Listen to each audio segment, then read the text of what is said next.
Okay, Underdog success secret number 1. Figure out how to win with whatever resources you have at hand. That's how we first started our mission with a little redneck ingenuity. I bolted and bungeed on a cheap, padded-out igloo cooler on my sturdy old 98, and found this free recon dog someone dumped on the roadside. Fanny's definitely the glue that holds it all together.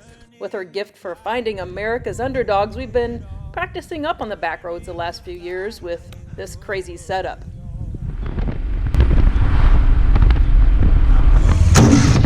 But just recently, I scored a comfier rig for my old rescue girl. Now we can find great stories and do more silly stuff year-round.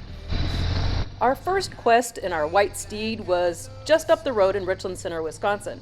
Fanny couldn't wait to meet these two amazing people who take Underdog success secret number 1 to a whole new level.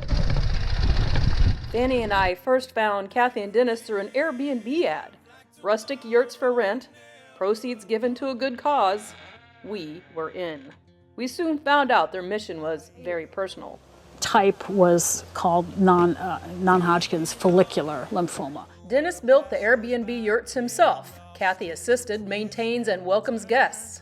Even though their regular jobs don't pay a whole lot, they give back all the profits from this little project to provide free getaways. It's basically what we're trying to do is give some people a chance to get away after they've gone through a cancer diagnosis and treatment along with a family member or two, and just give them a chance to go do something different and get their minds off and have we call it a restorative escape.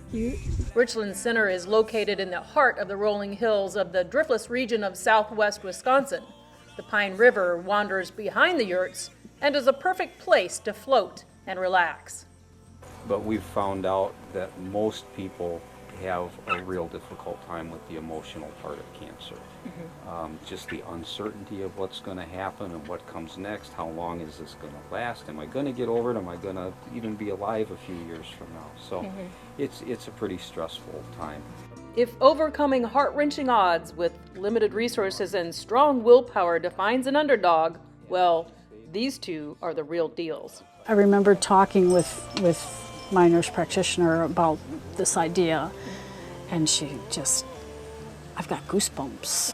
When Kathy was in recovery, they went to Puerto Rico. Her love of the island encouraged Dennis to take their cause one step further. Now Renewed Hope offers 2 additional respites in the mountains and near beautiful beaches. And the feeling is always the same. This is amazing, it's magical, and that's what we're striving for, especially for the survivors. Fanny was happy to find out they also rescue homeless dogs from the island. Once we got home, it was about 3 or 4 days, and I said, maybe we can figure out how to bring that dog back, and we did. And I was like, are you kidding me?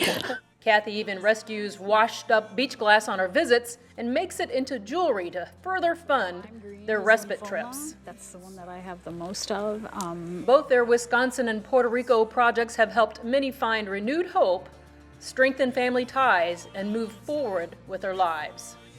Basically, it's just old bottles that have washed into the ocean, broken into pieces, and then the waves just smooth and tumble them and frost them, and they end up being a really pretty piece of jewelry. And it's kind of symbolic to me, because when you go through cancer and you have this diagnosis and then you go through all the treatments and the tests, and you're just kind of tumbling around and not knowing what's going to happen, and eventually when you come out the other side, you're changed.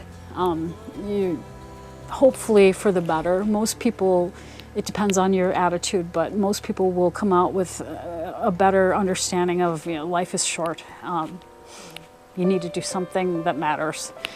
To support their cause, you can just stay in one of their yurts, donate, or help with fundraisers. Or if you know a person in need, refer them to their information site as well, and that's myrenewedhope.org. Until next time, dig the journey, my friends.